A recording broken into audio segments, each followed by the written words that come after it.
देवियों में राधिका बड़ी है, सब देवियों में राधिका बड़ी है, सब देवों में राधिका बड़ी है, सब देवों में राधिका बड़ी है। जौन दियो बिच गंगा बजरे मन गोविंदा, जौन दियो बिच गंगा बजरे मन गोविंदा, नटवर नागर नंदा बजरे मन गोविंदा, नटवर नागर नंदा बजरे मन गोविंदा। तालियों की सेवा करते हुए मस्ती में झूमते हुए देवों में कान्हा जी बड़े हैं, देवों में कान्हा जी बड़े हैं, देवों में कान्हा जी बड़े हैं, देवों में कान्हा जी बड़े हैं। जो तारा बिच चंदा भजरे मन गोविंदा, जो तारा बिच चंदा भजरे मन गोविंदा, नटवर नागर नंदा भजरे मन गोविंदा, नटवर नागर नंदा भजरे मन गोविंदा, श्याम सुंदर मुख चंदा भजरे मन गोविंदा, श्याम सुंदर मुख चंदा भजरे मन गोविंदा, नटवर नागर नंदा भजरे मन गोविंदा, नटवर नागर नंदा भजरे मन गोविंदा, नटवर नागर नंदा भजरे मन गोविंदा, नटवर नागर नंदा भजरे मन गोविंदा, भजरे मन गोविंदा, भजरे मन गोविंदा, भजरे मन गोविंदा, भजरे मन गोविंदा। बोले गोविंद भगवान की।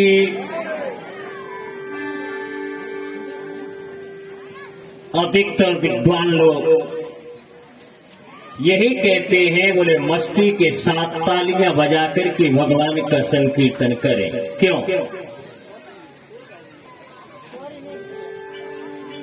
तालियां क्यों बजवाते हैं? समझेंगे रामो कथा सुंदर करता, उस संशय विहंगा उड़ा बनुहार।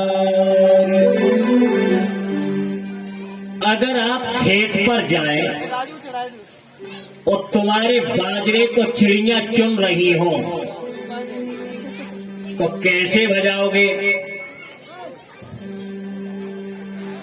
अगर चिड़िया तुम्हारे खेत को चुन रही तो कैसे बजाओगे? ऐसे ही ताली बजाते हैं ना। तो हमारे कर्म रूपी खेत को संसार के विषम रूपी चिड़िया चुन रही है। हमारे कर्म रूपी खेत को संसार की विषम रूपी चिड़िया चुन रही है। कौन सी चिड़िया है? बोले संशय विहंगा उड़ाब निहारी। हमारे हृदय में जो संशय है, अज्ञान रूपी पक्षी है, उन्हें उड़ाने के लिए हमें ताली बजाना चाहिए। संशय रूपी पक्षी हमारे उड़ जाएं। दूसरा कारण, हम ताली क्यों बजाते हैं? हम ताली इसलिए बजाते हैं,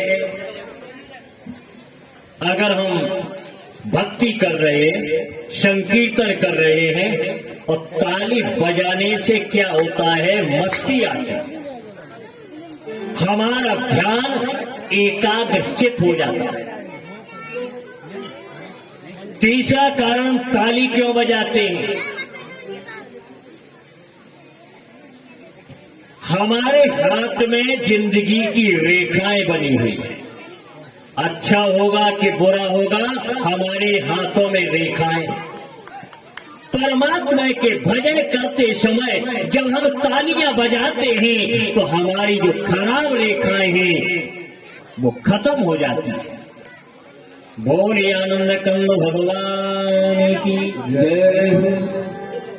तो इसलिए कहते हैं कि राम कथा सुंदर करतारी और संशय दिहंगो उड़ा बनहारी।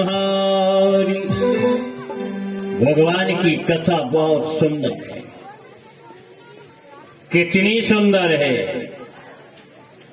एक संत जी ने एक भक्त से पूछा, बताओ भगवान की कथा कितनी सुंदर है।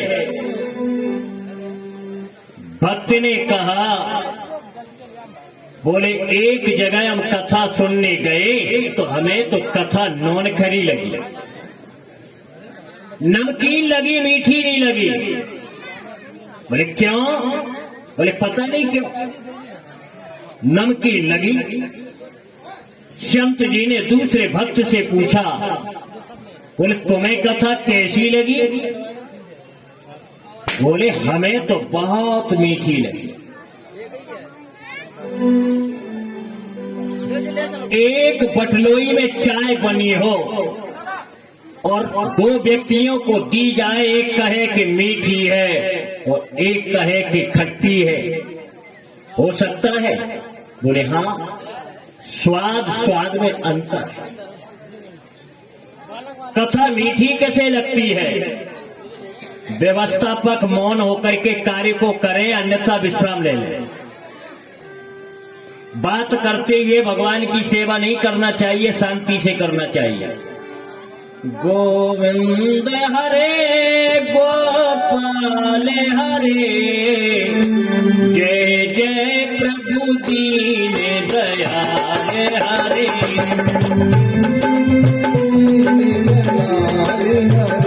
गोविंद हरे गोपाल हरे, गोविंद हरे गोपाल हरे, जय जय प्रभु दीन दयाल हरे। जय जय प्रभु दीन दयाल हरे, जय जय प्रभु दीन दयाल हरे।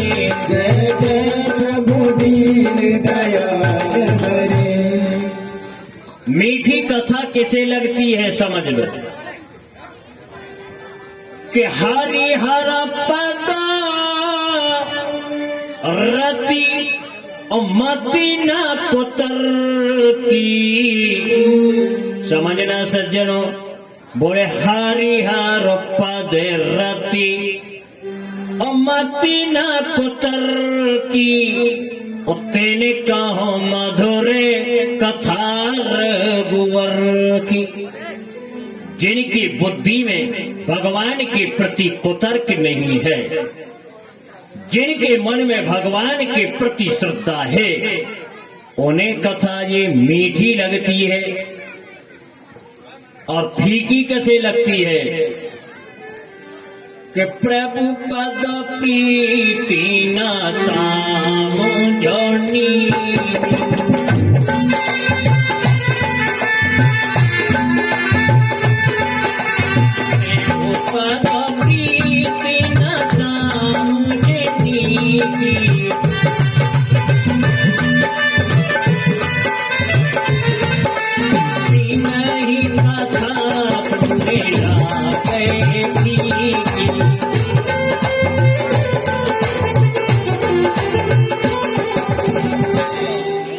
जिन्हें भगवान के चरणों में प्रेम नहीं है, उन्हें ये कथा सुन के फीकी लगेगी।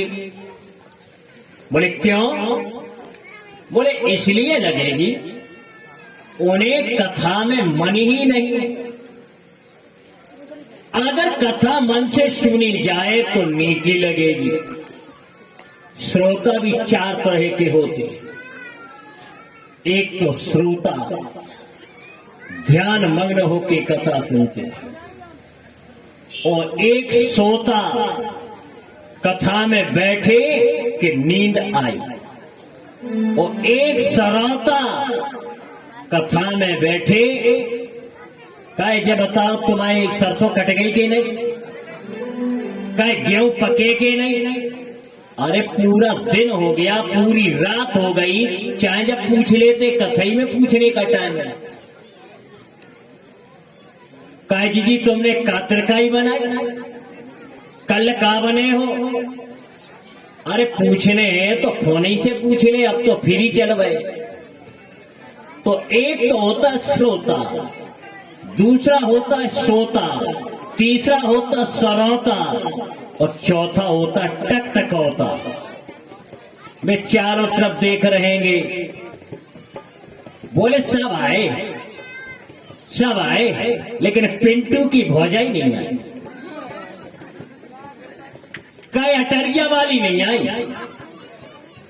तो बिना चारों तरफ जा देखने अटरिया वाली, मदनपुरा वाली, फलानी ये आई के नहीं आई। अरे क्या तुम्हें लेना देना है? अगर कथा सुनना है, जीवन की व्यथा को दूर करना है, तो प्रेम से कथा सुनो, भले कम सुनो, लेकिन जीवन में आधारित करो तो आपका कल्याण।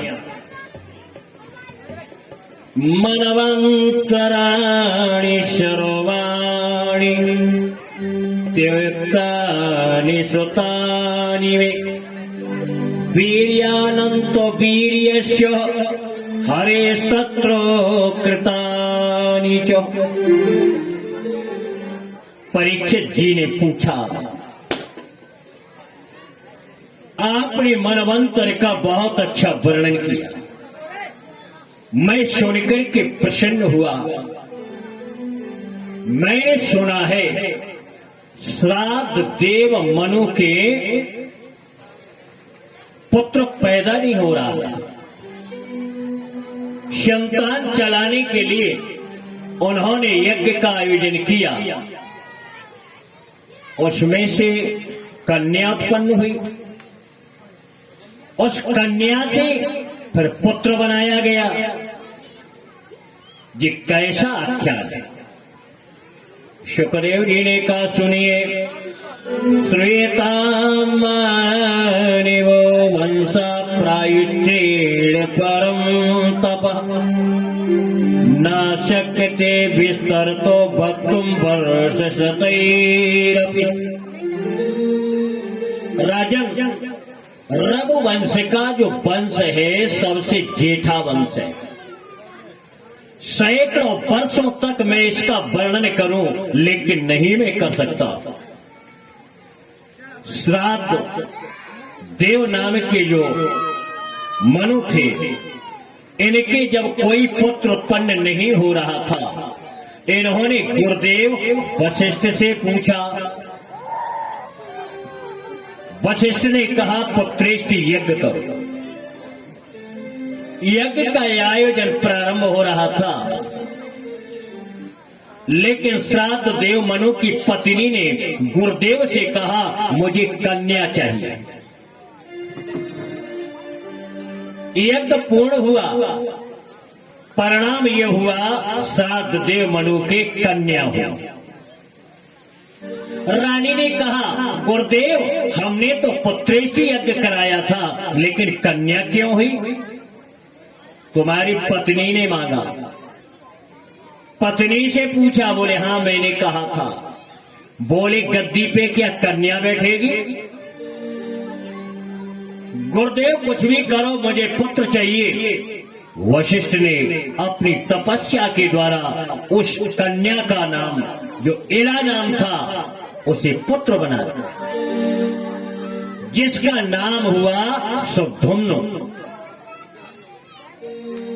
श्राद्ध देव मनु ने अपने राज्य को सुधुम्न को स्वीकार कर दिया। राज्य देकर के जंगल के लिए चले गए और सुधुम्न शिकार खेलने के लिए गए।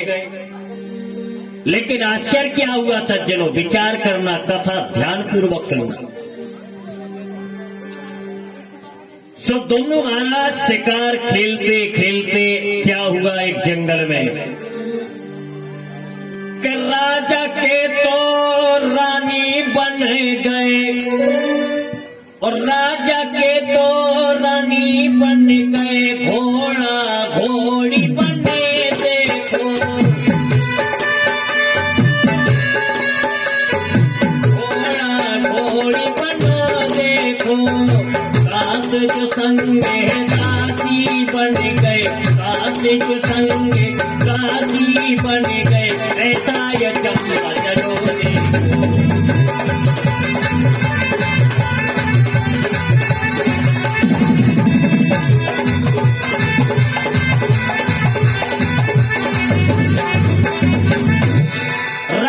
थे वे रानी बन गए, दास जो थे वो दासी बन गए, घोड़ा जो थे वे घोड़ी बन गए। शब्दुम्न महाराज ने कहा ये क्या बात है? परीक्षित ने पूछा ब्राह्मण ये बताओ ये कौन सा आश्चर्य था?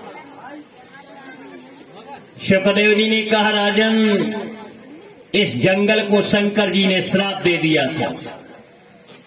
बोले क्यों? बोले सुन लो अगर नहीं मानते हो। शंकर जी का विवाह पार्वती के साथ हुआ। जब पार्वती के साथ विवाह हो गया, अब पार्वती मैया संकोच कर रही हैं। बोले क्या? बोले कैलाश पर्वत पर एक भी कोठरिया नहीं, दाम्पत्य जीवन का निर्वाह कैसे किया जाए? एक दिन शंकर भगवान पार्वती मिलन कर रहे थे। गोस्वामी बाबा ने फोटो खींच ली। बोले पति पत्नी मिल रहे हैं शंकर और पार्वती। कैसी फोटो खींची मानस में देखेंगे आप, लेकिन मर्यादा के शब्द हैं।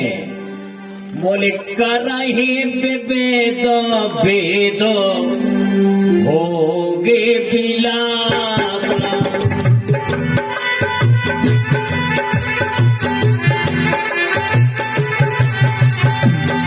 करही बेदो बेदो होगे बिलासा।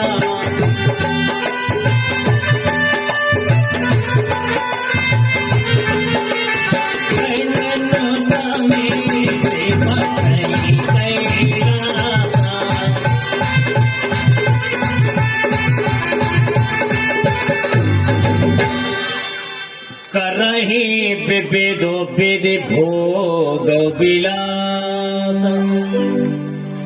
शंकर जी का ताजा विवाह होके आया था, पति पत्नी का मिलन हो रहा था। उसी समय सनकादि ऋषि पहुंच गए। पार्वती ने जल्दी जल्दी वस्त्रों को पहने। सनकादि ऋषि वापिस हो गए।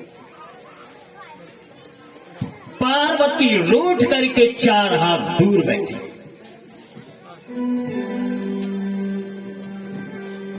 चार हाथ दूर बैठ गई। भोले बाबा अब ये दाम्पत्य जीवन नहीं चलेगा, कैसे रहेंगे? कोई इंतजाम करो। भोले बाबा ने कहा पार्वती संकोच मत करो।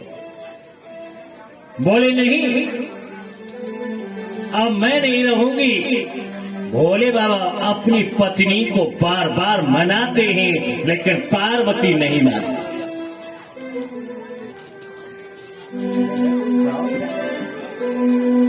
तुम तो हो भोले बाबा ओ गणदानी, तुम तो हो भोले बाबा ओ गणदानी। हमारी है बाली सी उमरिया, बन भाई दे भोला सोने की गड़िया, बन भाई दे भोला सोने की गड़िया। तुम तो हो भोले बाबा ओ गणदानी, तुम तो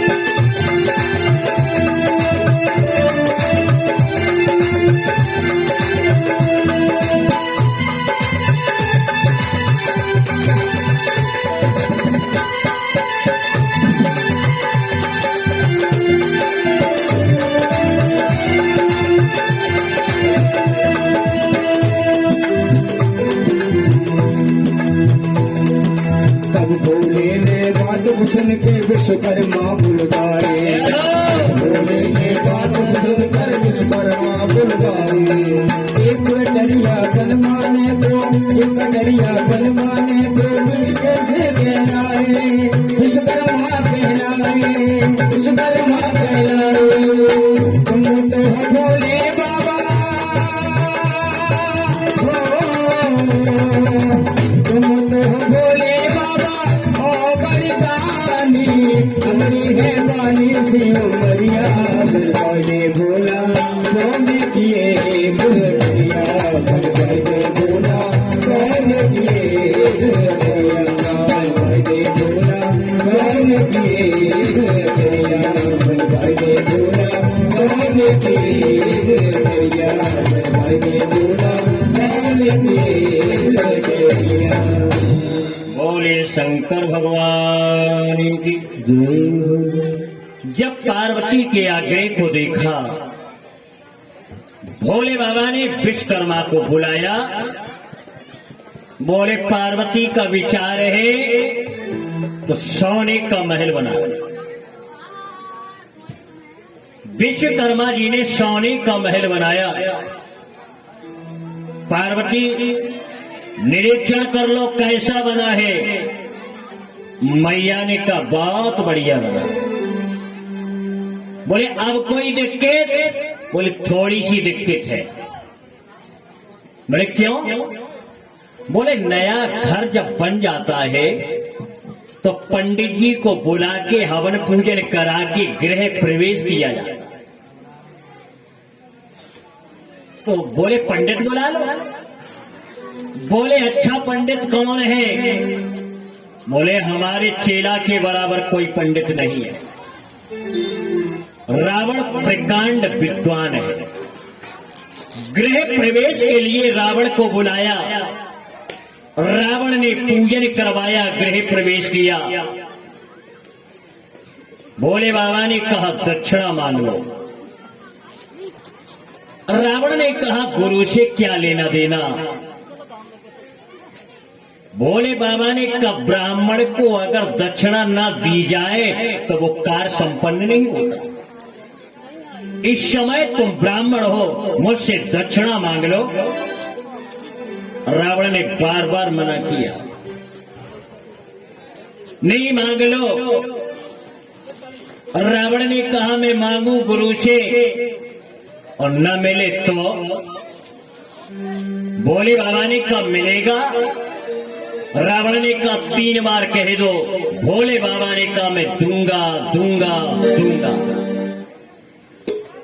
रावण ने कहा तो सुनो भोले बाबा कि लंकन गिरी हमको दे दो। जिस महल का हमने गृह प्रवेश कराया है ये महल मुझे दे दो। लंकन गिरी हमको दे दो, आप दिगंबर धारी हो।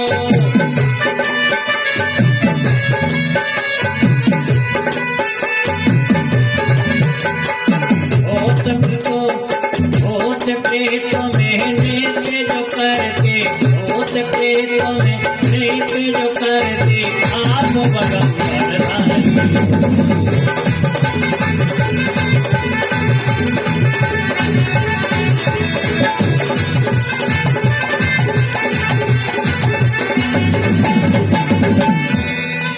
देना चाहते हो तो ये सोने का महल लंका मुझे दे। भोले बाबा ने कहा ए मस्त हो। सोने की लंका रावण ने ले ली। शंकर जी ने कहा पार्वती तुम्हारे नसीब में अटरिया नहीं बदी है। पार्वती ने कहा मैं कैसे रहूं, आपसे न जाने कौन कौन मिलने के लिए आता है। शंकर भगवान ने कहा सुनिए, नारी को पर्दा किससे होती है? नारी को पर्दा होती है मनुष्य से, लेकिन नारी को नारी से कोई पर्दा नहीं होती। बोले नहीं। शंकर भगवान ने कहा इस जंगल को मैं श्राप दे देता हूं, जो यहां पर नर आएगा वो मादा हो जाएगा। मनुष्य नारी बन जाएगा। पार्वती बताओ कोई दिक्कत? सुखदेव जी कहते राजन परीक्षित, शंकर भगवान ने इस जंगल को श्राप दे दिया था कि जो नर आएगा मादा बन जाएगा। इसलिए महाराज सुधुम्नो राजा से रानी बन गए, घोड़ा से घोड़ी बन गए और दास के दासी बन गए। रात्रि के समय घर में प्रवेश किया। गुरुदेव को बुला करके वृत्तांत बताया। गुरुदेव वशिष्ठ ने कहा यह शंकर जी का श्राप है, मैं बैठ नहीं सकता। बोले अब राज्य कैसे चलेगा? गुरुजी ने कहा मैं परिवर्तन कर सकता हूं। 1 महीना के लिए ये रानी बन के रहेंगे और 1 महीना के लिए राजा बन के रहेंगे। इस प्रकार से सुधुम्ने और साध्यदेव मनु के 10 पुत्र उत्पन्न। महाराज जो शरियाती थे बड़े ब्रह्मनिष्ठ थे। इन्होंने अपनी सुकन्या का विवाह च्यवन ऋषि के साथ में किया। आगे चल के ये वंश की परंपरा बढ़ती गई। इसी वंश में नाभाग हुए, नभ हुए, कवि हुए, विभव हुए, ब्रह्मचारी हुए, सनातन हुए और अम्बरीश हुए। अम्बरीश महाराज एकादशी का व्रत करते थे। द्वादशी को पान्य करते थे ब्राह्मण का भोजन कराने के बाद। अम्बरीश के यहाँ दुर्वासा ऋषि पहुंचे। अम्बरीश ने दुर्वासा ऋषि का निमंत्रण कर दिया, लेकिन दुर्वासा ऋषि यमुना नदी में स्नान करने के लिए चले गए। प्रदोष लग रहा था। अम्बरीश ने भगवान के चरणों का चरणामृत पान किया और दुर्वासा ऋषि ने देख लिया। दुर्वासा ऋषि ने क्रोधित होकर के पृथ्वी पर जटा को पटक दी, जिसमें से कालकृत्या उत्पन्न हो गई। अम्बरीश के पास विष्णु भगवान का जो सुदर्शन चक्र था, उसने कालकृत्या को भस्म कर दिया और दुर्वासा का पीछा किया। ऋषिवर आगे आगे दौड़ रहे कि दुर्वासा तो दौड़े आगे, दुर्वासा तो दौड़े आगे, चक्र पिछाड़ी करता है।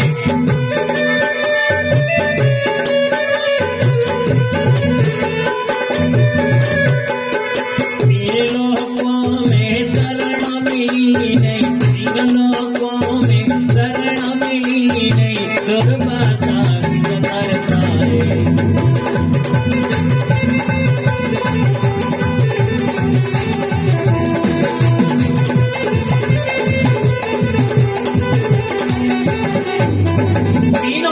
भ्रमण करते हुए दुर्वासा को किसी ने शरण नहीं दी। अंत तो गत्वा नारद के कहने के अनुसार अम्बरीश से क्षमा प्रार्थना की।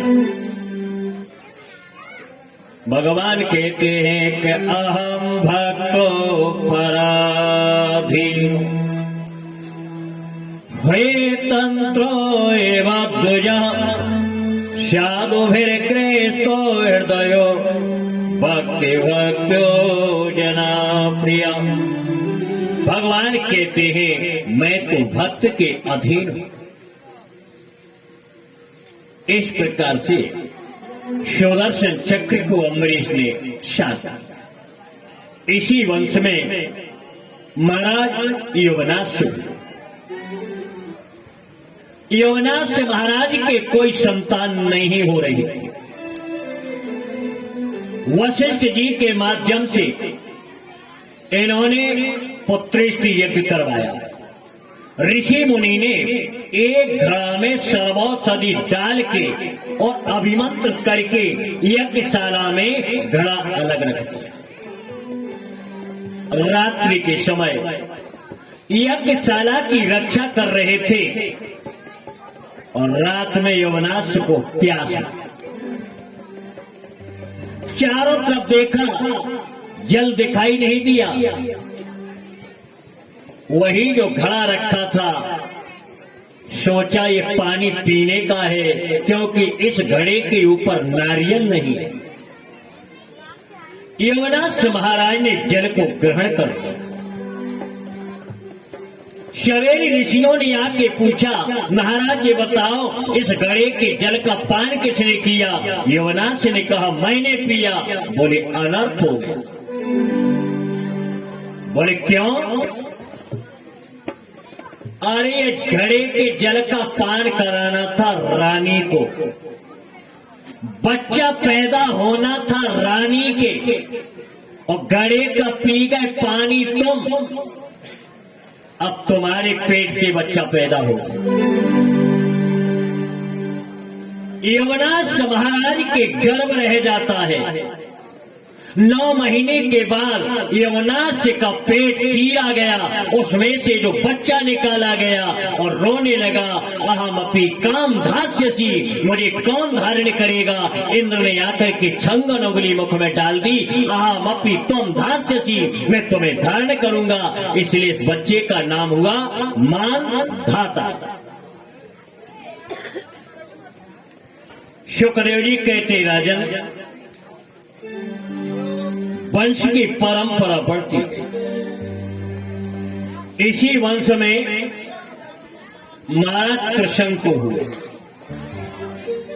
जो त्रिशंकु सदैव स्वर्ग जाना चाहते थे, वशिष्ठ से कहा मेरा यज्ञ करवा दो।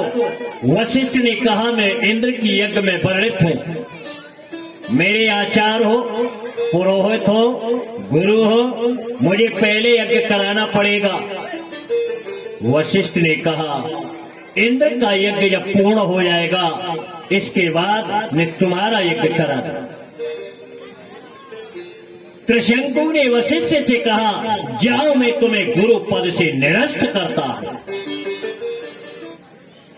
गुरुदेव वशिष्ठ ने त्रिशंकु को श्राप दे दिया, जा तू चांडाल हो जा।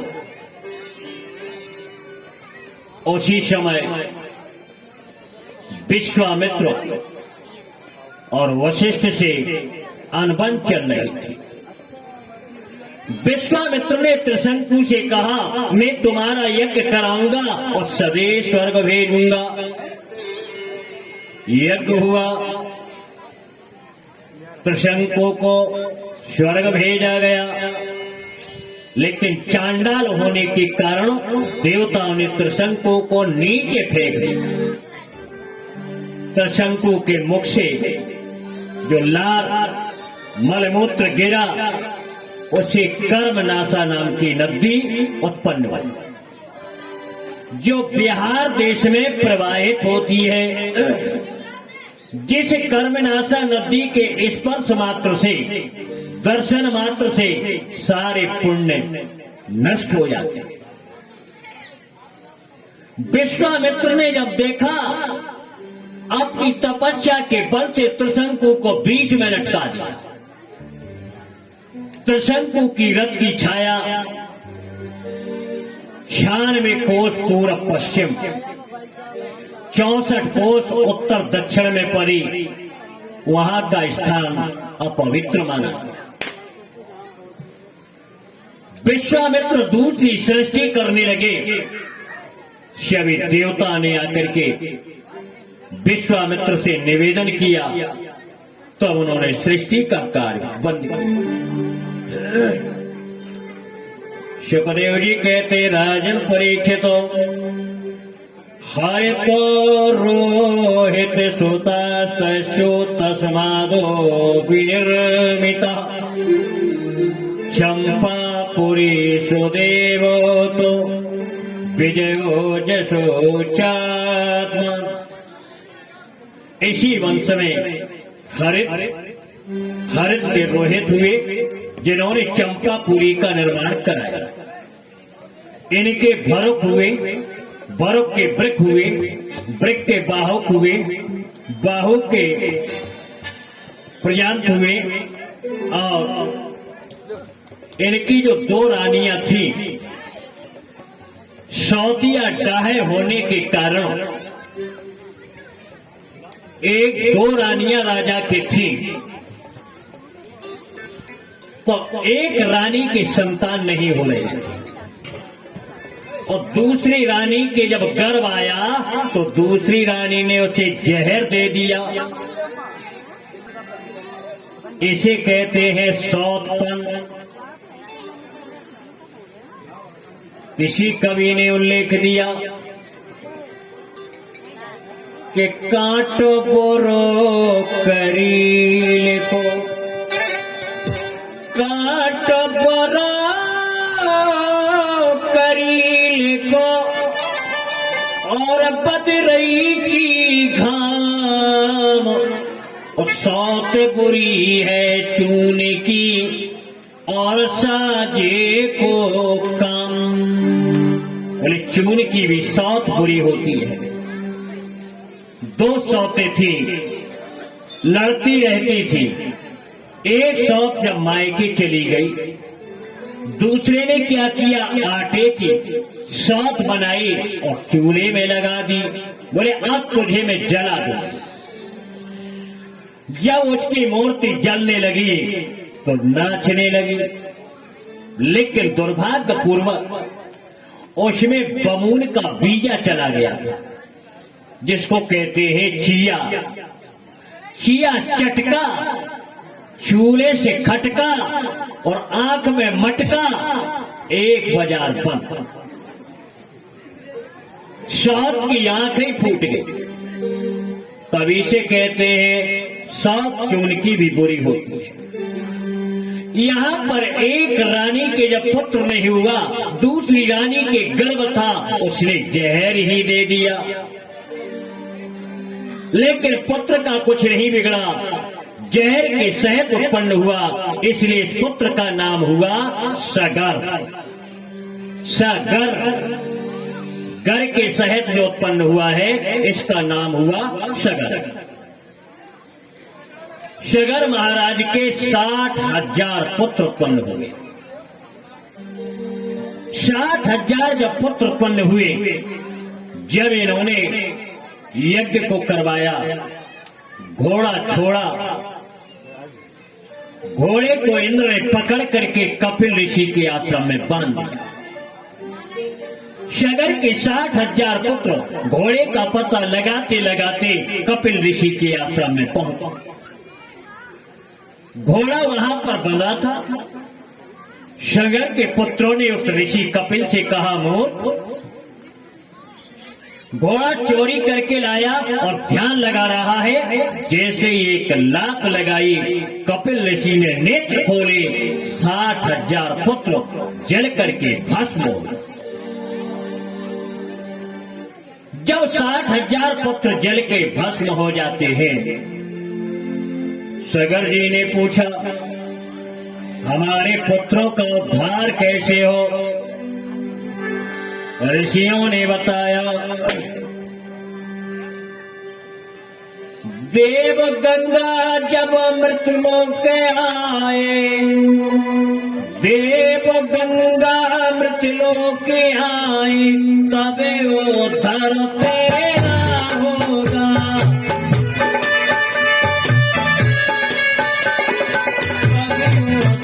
तेरा होगा, करो तपस्या गंगा जी की, करो तपस्या गंगा जी की, कभी निकालो धर्म।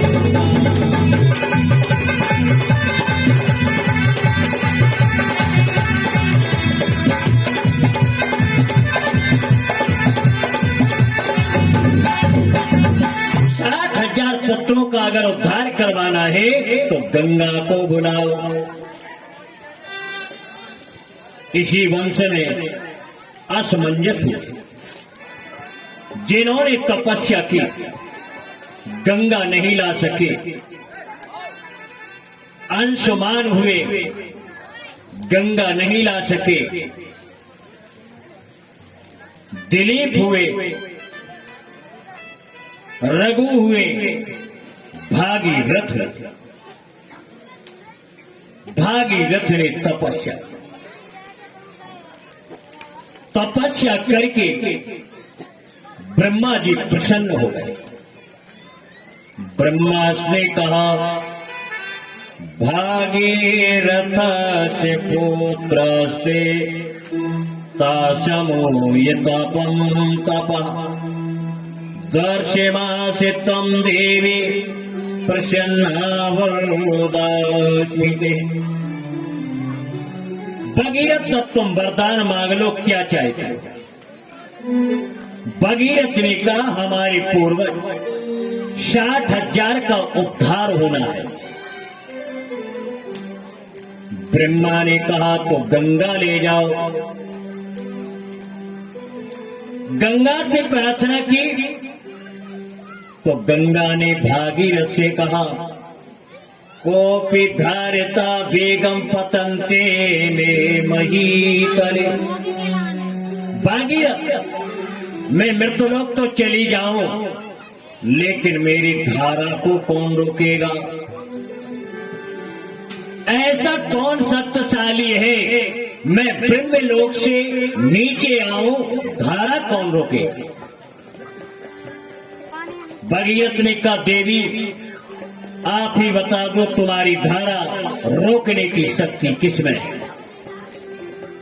गंगा ने कहा कि धारा रोकने का मेरी शिव सहयोगी होए, नहीं तो मैं जल्दी पाताल चली जाऊंगी। मेरी धारा रोकने के लिए शंकर जैसा योगी। भागीरथ ने शंकर भगवान की तपस्या की। शंकर भगवान प्रसन्न हुए। भगीरथ मांग लो वरदान। भगीरथ ने कहा, ब्रह्मलोक से आई हुई गंगा की धारा रोकना है। शंकर भगवान ने कहा, एवं अस्तु। अब ब्रह्मा ने अपने कमंडल के द्वारा गंगा की धारा छोड़। कैसी गंगा की धारा? गंगा तेरा पानी अमृत झरझर बहता जाए, युग युग से इस देश की धरती तुझसे जीवन पाए। गंगा तेरा पानी अमृत, गंगा तेरा पानी अमृत झरझर बहता जाए, युग युग से इस देश की धरती तुझसे जीवन पाए। गंगा तेरा पानी अमृत।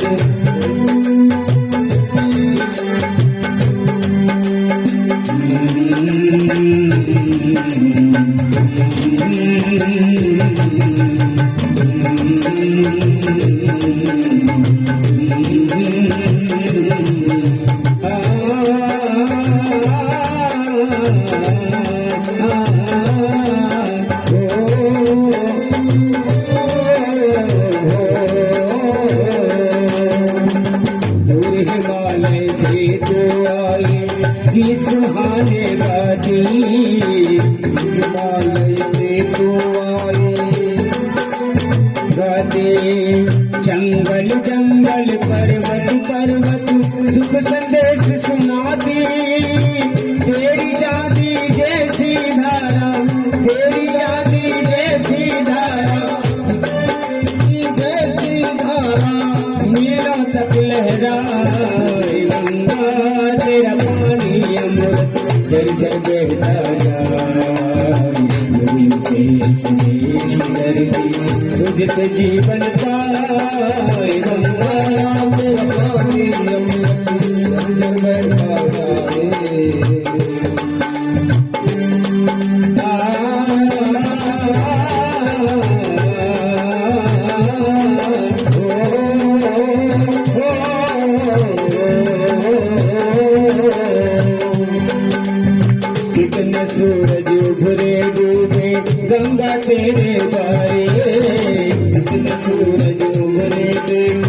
गंगा के गावे युगों युगों की कथा सुनाए तेरे बहते धारे तुझे छोड़ कर भारत का इतिहास लिखा जाए गंगा तेरा पानी अमृत झरझर बहना जाए नदियों से देश उधरती उस जीवन पाए गंगा तेरा पानी अमृत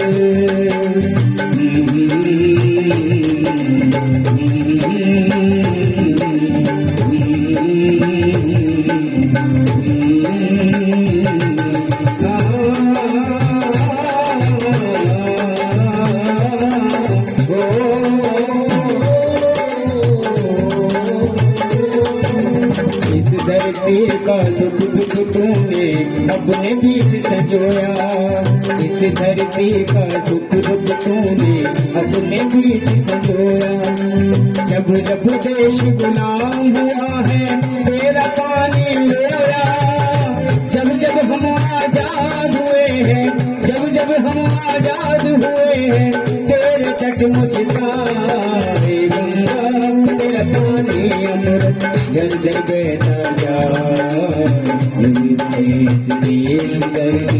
उस जीवन पाए गंगा तेरा पानी अमृत गंगा तेरा पानी अमृत गंगा तेरा पानी अमृत गंगा तेरा पानी अमृत बोले गंगे मैया की।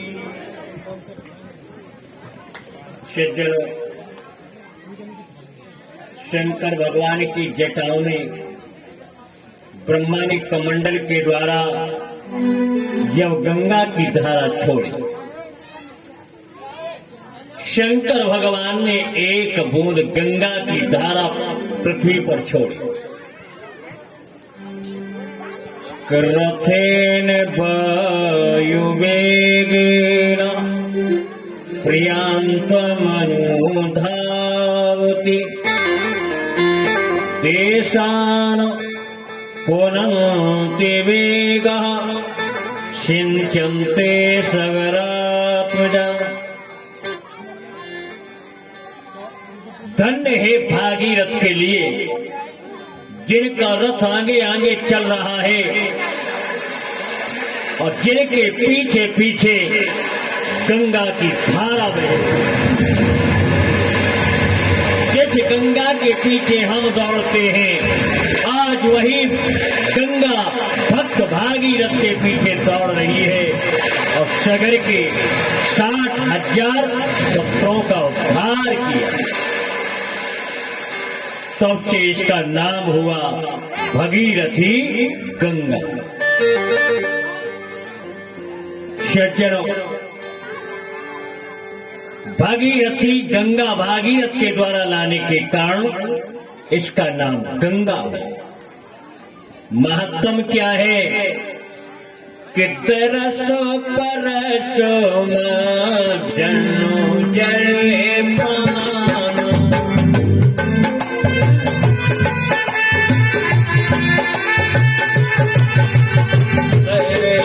परति जमी जले पाना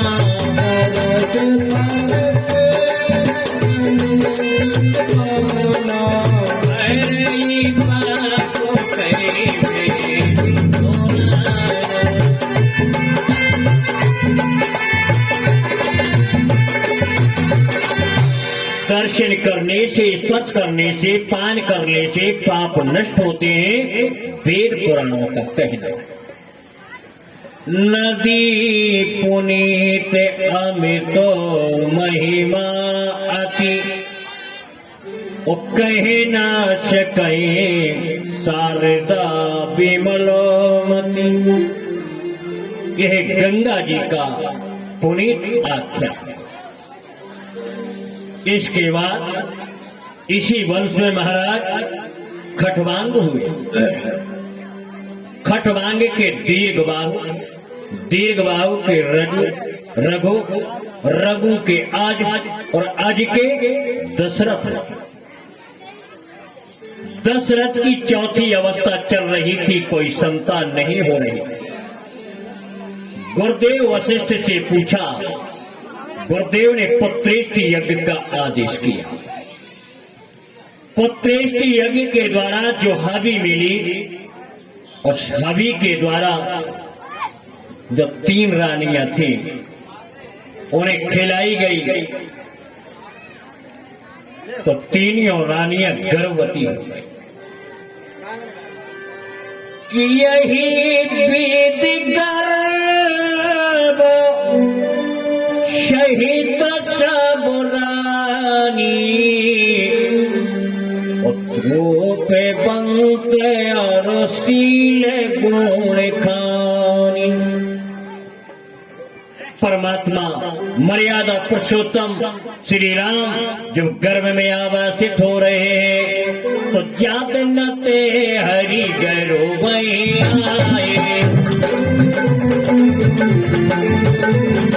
जात नते हरि गरो आए,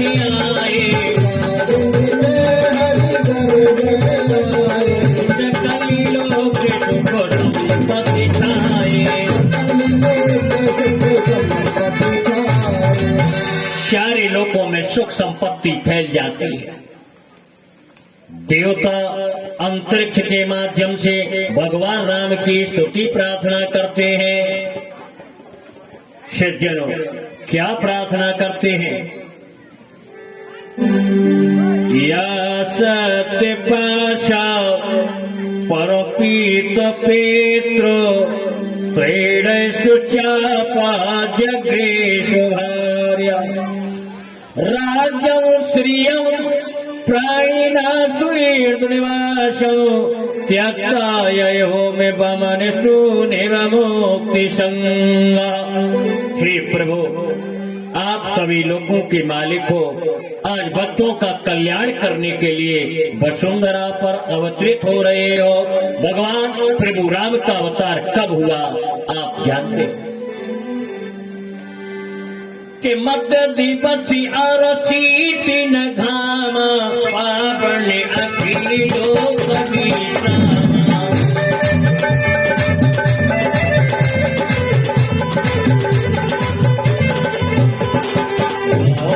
तिथि मधुमय की पुनीता शुक्ल पाखिया भोजन हरि पीता।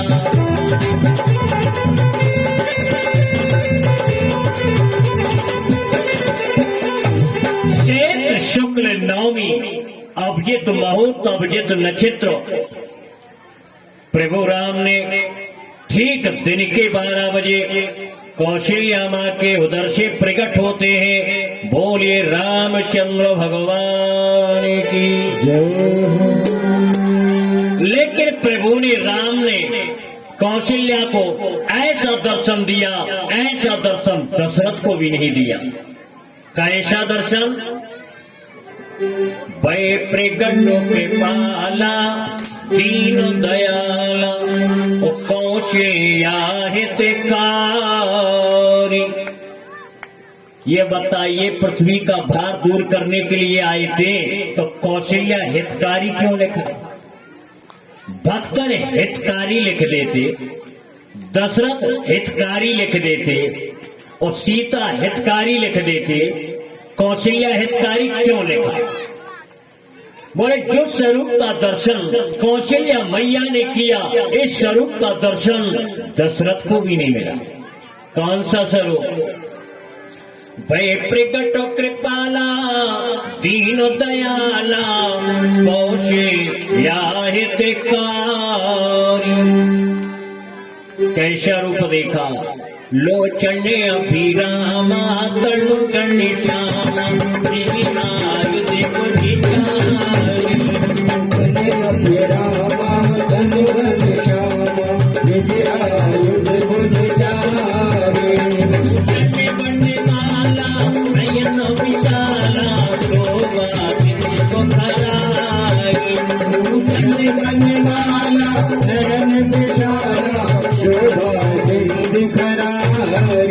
कैसा अद्भुत रूप देखा। बड़े शंख चक्र गदा पद्म को लिए है। अगर कोई कहे बोले फलाने व्यक्ति के यहाँ उनके बेटा हुआ है, बोले पेंट बुस्कट पहन के हुआ, पेंट बुस्कट पहन के हुआ, तो आश्चर्य है कि नहीं। भगवान श्री राम कैसे प्रकट हुए? भूषण बनमाला, कपड़े पहने हैं, माला पहने हैं, और शंख चक्र गदा पद्म 4 हाथ। कपड़ा पहन के बच्चा पैदा हुआ हो तो आश्चर्य है। भूषण बनमाला नयन विशाला, और शोभा सिंधु खरारी। मैया ने हाथ जोड़े, बोले तुम काज बताओ कि मेरे पुत्र बने हो कि बाप? बोले क्यों? अरे जानते नहीं हो, बच्चा छोटा पैदा होता है रोता है, अरे तुम पैदा होकर के खड़े हो गए। भगवान राम ने कहा मैया, जब तुम शत्रुपा महारानी थी तो मनु महाराज ने तो केवल 3 वरदान मांगे थे, और तुमने मुझसे 6 वरदान मांगे थे, और 7वां वरदान हमने अलग से दिया था। मनु ने 3 वरदान कौन मांगे थे? मनु शत्रुपा तो दशरथ और कौशल्या बने। मनु महाराज ने पहला वरदान मांगा था, बोले चाहूं तुम ही समान सो तो प्रभु सन कवन दुराव। मैं तुम्हें तुम्हारे समान पुत्र चाहता। दूसरा वरदान, बोले जिए मीन भरो बारो बिहीना, मणि बेनो फणे को जिए दुखो दीना। बिना जल के मछली जिंदा बनी रहे, बिना मणि के सर्प जिंदा बना रहे, लेकिन आपके बिना मैं जिंदा न रहूं। तीसरा वरदान, बोले सुत विषय को तब पदे रहती हो।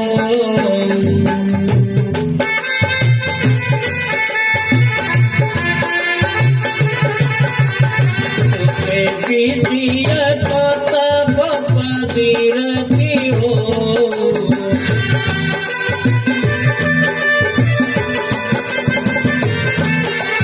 वही बने मुंह कहे को, वही बड़े मुंह कहे जिनको, वही बड़े मुंह कहे जिनको। बोले सुत विषय को तब, बोले तुम्हारे चरणों में मेरा प्रेम हो। ये 3 वरदान मांगे। कौन ने? मनु। और शत्रुपा महारानी ने 6 वरदान मांगे। बोले सोई गति सोई भगति सोई निज चरणों सने, और सोई विवेक सोई रहना प्रभु, हमें कृपा करो देव। 6 वरदान मांगे शत्रुपा महारानी ने। इनकी चतुरता को देख करके भगवान ने कहा 7वां और ले लो। बोले कौन सा? यही तो विशिष्ट वरदान है। ये वरदान अगर मिल जाता तो दशरथ जी को भी दर्शन हो जाता कि माँ तो विवेक अलौकिक के तोरे, माँ तो विवेक अलौकिक के तोरे, कहूँ न मिटाई अनुग्रह मोरे।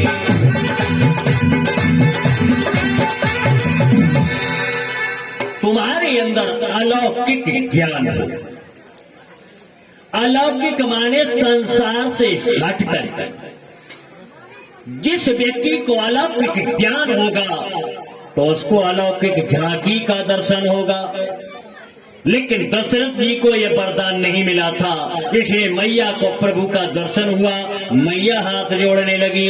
सुनो, माता पुन बोली सोमती डोली तजौता तो यह रूप सीधे बोली लीला अब प्रिय लीला जय तुम परम अनुपा तुमने बचन जाना रोदन ठाना वही बालक तुम रूपा। माता ने कहा अरे ये रूप छोड़ दो। बोले तो क्या करें? बोले बच्चा बन के रोना पड़ा। प्रभु राम बच्चा तो नहीं बने लेकिन रोने लगे। गोस्वामी बाबा कह रहे बोले बच्चा नहीं रो रहा है। बोले कौन? बोले बुढ़ा रो रहा है। सुन बचने सुजाना और रोदन ठाना। बड़े कैसी आवाज। मैया का आग्रह जब हुआ, जब भगवान राम बच्चे बने तब गोस्वामी बाबा ने वीडियो बनाया। बोले आप बच्चा रोया। कैसी आवाज मिली कि सोना शिशु रोगाना। अब शिशु रो रहा है। सोना शिशु रोगाना परम प्रिय वाणी संभ्रम चली आई सब रानी।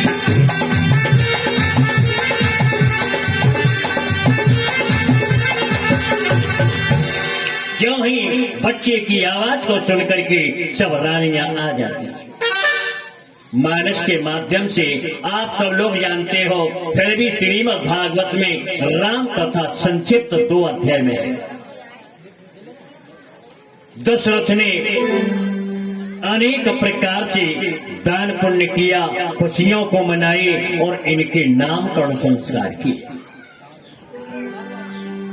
कि जो सुख धाम राम ऐसी नाम।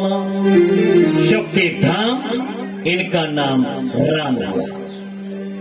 और जाके सुमरन तेरे पूनासा और नाम शत्रुघ्न वेदो प्रकाश। जिसका स्मरण करने से शत्रुओं का नाश होता है उनका नाम शत्रुघ्न है। बोले विश्व भरण पोषणी कर जोई करो नाम भरत ऐसे होई। विश्व का पालन पोषण करने वाला इसका नाम भरत है। लेकिन लक्षण धाम राम प्रिय सकल जगतो आधार गुरु वशिष्ठ ते राखा लक्ष्मण नाम उदार। चारों भाइयों के नाम रख लिए। जब नाम रख लेते हैं तो अब इनकी पढ़ाई लिखाई का काम कि गुरु ग्रह गए पढ़ने रघुराई।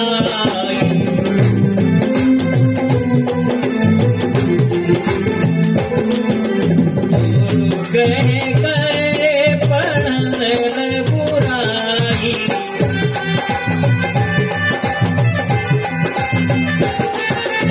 अल्प काल सब भी जाई।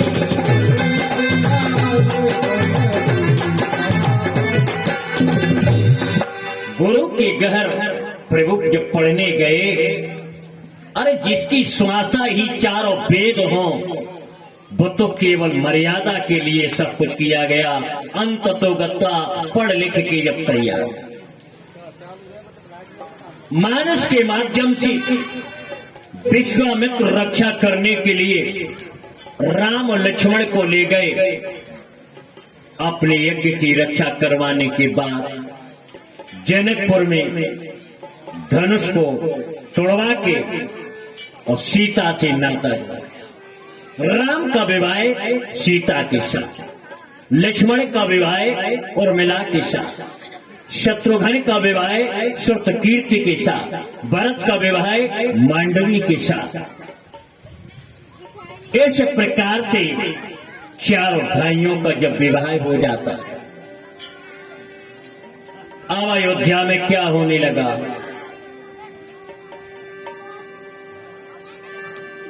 कि सवे के उरे अभिलाष वसो कहीं मनाई महेश आप वचत जुविराज पदो राम ही देवो नरेश। जब मन में सोचने लगे अब तो राम का राज्य होना चाहिए। इधर दशरथ जी दरबार में बैठे थे, मुकुट को ज्यों ही सीधा किया तो देखा क्या, बोले श्रवण समीप भय से तो प्रीता, श्रवण समीप भय से तो प्रीता,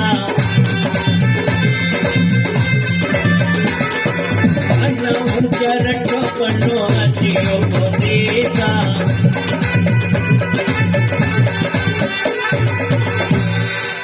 कानों के पास जब बाल सफेद होने लगे तो संकेत हुआ बुढ़ापा। ये परमात्मा के वारंट हैं, नोटिस हैं, इन्हें समझ लो तो समझ लो और ठुकरा दो तो ठुकरा दो। अब हमारे आपके पास जब परमात्मा का वारंट आता है, बाल सफेद होते हैं तो उस वारंट को हम वापस कर देते हैं, काली वाली डाई लगा लेते हैं, बोले हटो वारंट कैंसिल। दूसरा जब परमात्मा का वारंट आता है, आंखों से कम दिखाई दिया, बोले तो ये भी वारंट कैंसिल, हमने तो लेंस डरवा दिया।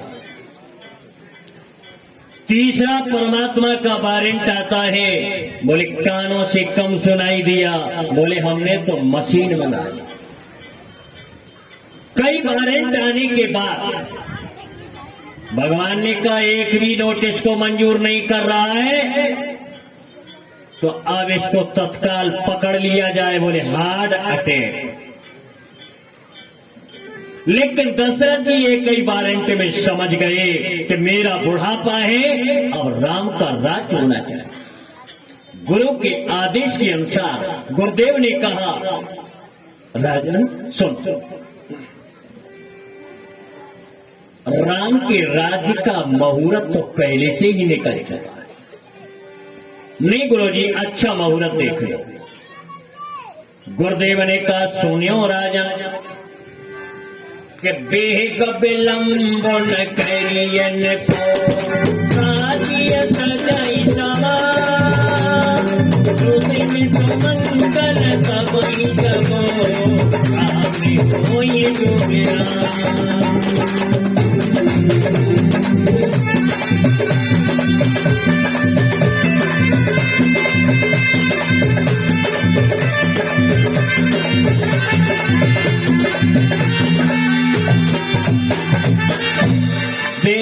दिन सुमंगल तवहीं जब, सुंदर मुहूर्त, सुंदर दिन तभी होगा जब राम राज्य को स्वीकार कर ले। गुरु की भाषा दशरथ ने समझ नहीं पाई, बोले बेग विलंब न करिए नृप। राजा ने आदेश कर दिया, बोले कल राम का राज्य तिलक होगा। तैयारियां होने लगी, लेकिन ये राम का राज तिलक मंथरा को अच्छा नहीं लगा। बोले क्यों? मंथरा को बुरा क्यों लगा? मंथरा की और राम की दुश्मनी थी। कौन सी दुश्मनी? कि पिछले जन्म में मंथरा सहोदर थी, राजा बल्कियों भगनी बिचारी। पिछले जन्म में महाराज बलि की ये बहन थी। पिछले जन्म में मंथरा सहोदर थी, राजा बल्कियों भगनी बिचारी है। और फिर तेरी मतो पूर्व जन्म ध्यान आया उसे, वह तो राम राज सुन सोचो भयो और मझारी। राम का राज्य सुन करके मंथरा का हृदय जलने लगा। बोले क्यों? कि यही राम पावन